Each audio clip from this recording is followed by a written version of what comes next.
Welcome.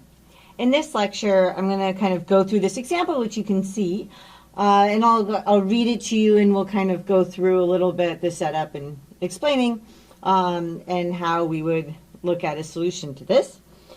So we're in the land of Fathian, and there lives a blue-tailed rodent whose tail can't survive extreme temperatures. Okay, so its tail's going to fall off if there's an extreme temperature. The dependence on the number of tails falling off per day on the temperature is given by, okay, now we have a function, so this is something to write down. So we have g of t is going to equal, and it says 3t squared plus 1. So 3t squared plus 1.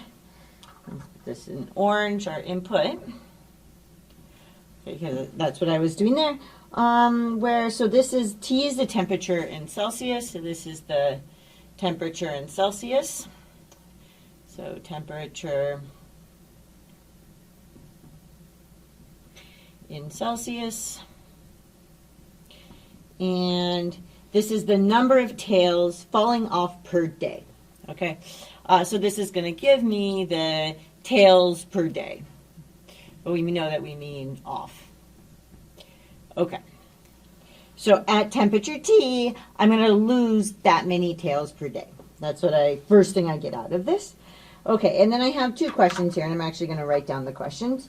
So the first one asks, how many tails will fall off per day when the temperature is 1 degree Celsius?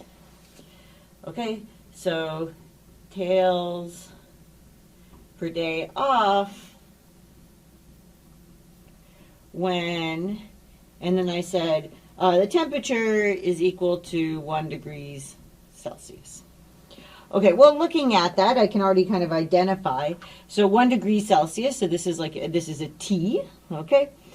Tails off per day tells me, right, this is precisely what this function does for me. So this is going to tell me that I'm actually looking for G at, so T equals 1, so at 1 degree Celsius. So this is what I'm actually looking for in the first part. And then the second part is going to be, I'm going to be looking for, so it reads it, is there another temperature at which the same number of tails will fall off in a day?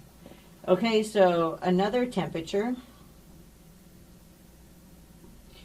And let's say the temperature, we're going to give it a name here. So another temperature, and maybe this is like a T prime, just means I'm looking at another one, okay, with,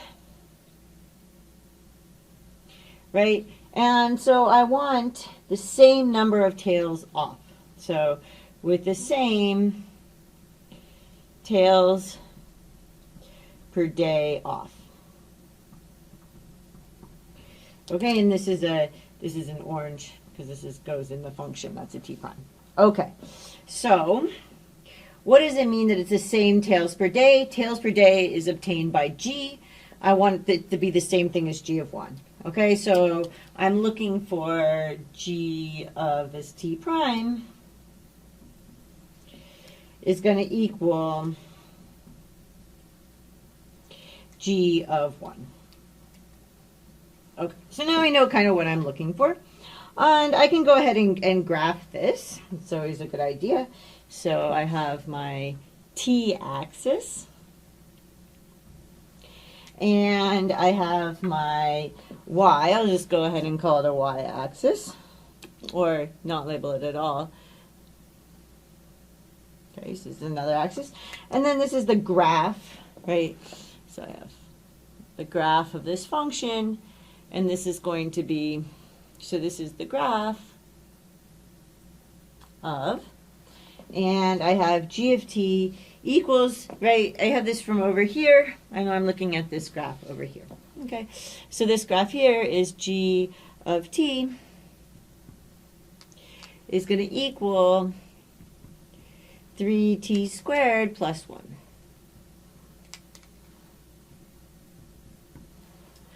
Okay, now the first thing I need in solving this is going to be, so I'm looking for, I have a point on here,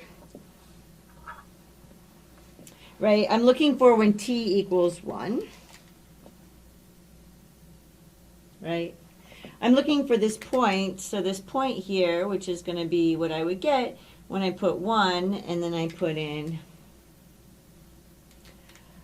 g of 1. Right? That's how graphs of functions work, like that. Okay, so this is actually the point that I'm looking for. But let's just kind of go ahead and write this down, how I'm going to get this. So we're going to work on 1 first. So for 1, we're going to do g of 1 and then we have to put this into the function, so this is going to equal. And as I always say, it's good for the first time around to just put parentheses so you don't get yourself confused. And then right where I had the t, I put parentheses. And then I can go ahead and put that 1 in there. Right? And then I can just go ahead and compute this out. So this is equal to, so 1 squared is just 1, right? So it's 3 times 1 plus 1. 3 times 1 is equal to 3, so I have 3 plus 1, which is going to equal 4. Okay, so the answer to 1 is actually 4 tails per day. And we'll go ahead and box that because that's the final answer. And we can, and we can put that as this point here. So as this point, this is going to equal, this tells me we have 1, and then our second coordinate there is 4. Right, coming from g of 1. We computed that for ourselves. Okay. And you can see that is the height here, right? That's going to give me this height here, which is 4. Oops, wrong color. This is 4, right? So when my t coordinate is 1, my output coordinate, my height coordinate is 4. And I just got that by plugging it into the function. Now let's look at the second one. So I have, I'm looking for, I want that g of t, actually, yeah, okay, well, nah, it's too complicated to have it this be t prime. Let's just make it a t. Even though it's a specific t. You're just solving for that t, it's okay. Okay, so I'm going to set these equal to each other, right? But I'm setting these equal to each other when I now know that g of 1 equals 4. So this is 4, right? So what I'm really looking for here is I'm looking for g of t equals 4, right? But what is g of t? That's from right up here. So this is equal to,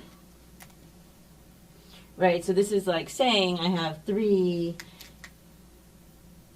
t squared plus 1 equals 4. And I'm just plugging in what I know g of t is. Okay, so now we can work with this over here. So taking this from here, draw an arrow, boom, boom, boom, boom, boom, boom. Okay, so we have, let's just rewrite it. So we have 3t squared plus 1 equals 4. Okay, I'm going to subtract 3 from both sides.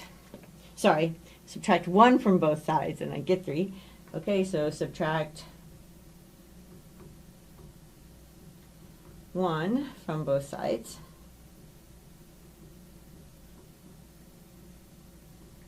Okay, so I can do that. So I'm going to get, I still have the 3t squared plus 1. But I made the 3t squared, but I've subtracted off 1. So I no longer have that. Okay, good. But I've subtracted off 1 from this side, so I get down to 3. Great. Now I want to get rid of this 3 in front, so I divide both sides by 3. Always do the same thing both sides. Okay. So divide